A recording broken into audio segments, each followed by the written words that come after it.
Hi, it's Chris with Implied Music, and I'm going to tell a little story about a bird I met this morning, and we'll make a little piece out of their song.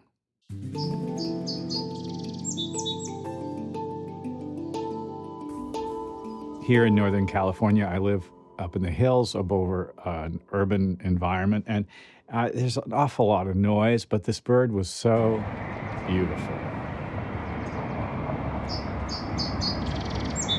So I'm outside on the porch, and I just had my phone.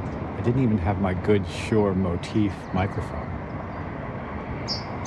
And you can see this is a mono recording with a fairly substantial noise floor.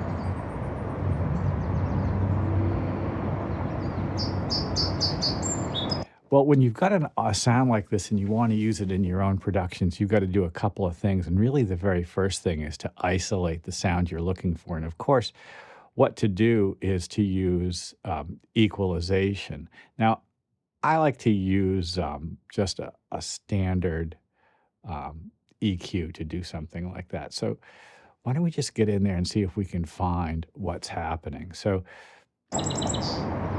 you can see there's a lot of noise there. I'm going to just high pass it with a brick wall.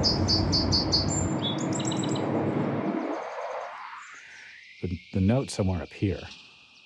And that kind of gets me there. So I did a bunch of work in order to fix this sound. And I won't go into it in detail, but the first thing was to EQ it and to emphasize some of the tonal frequencies and pull away others. And then I used a noise reduction plugin, which I really, really like. And I got to tell you guys, this noise reduction plugin from Klevgrand, Brusfri, does an amazing job. It listens to the supposedly silent sound and then eliminates it, leaving only the louder signal. I love Brusfri. I highly recommend it. It was probably my favorite plugin of last year. And I use it on all of my voiceovers on this channel because it's a noisy world we live in, isn't it? Well, listen, I want to show you what the result was. I was curious about what was going on. So take a look at the peaks and valleys. I'm using Isotope's Insight here to look at this. You can see there's no frequencies below like 2600 or so. And looking at this, I can see very strong peaks, and it suggests there's notes. So here I am in the spectrogram view, and I'm going to see if I can identify these pitches. Okay, there's the first one. There's a high one up there. And that one down there. That's about 3,600 or so. Let's see if I can figure out what this one is up here.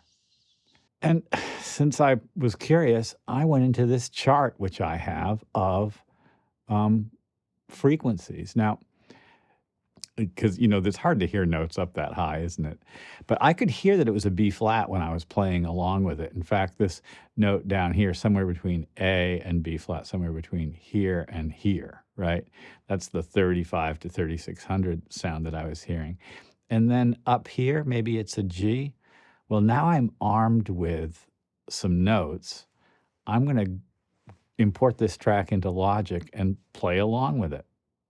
After massaging it and figuring out the notes, I've flown it into Logic and supported it with a pad from Spitfire's remarkable instrument Aperture. And Aperture is worth its own tutorial. It's essentially a drone library built from a wall of speakers, each being fed its own sort of tonal signal, both guitars and synths and some other things. And controllers allow you to open up the sound field and contract it. Well, so much fun. I'm sending a piano through a little chorusing reverb, in sort of the Harold Budd tradition.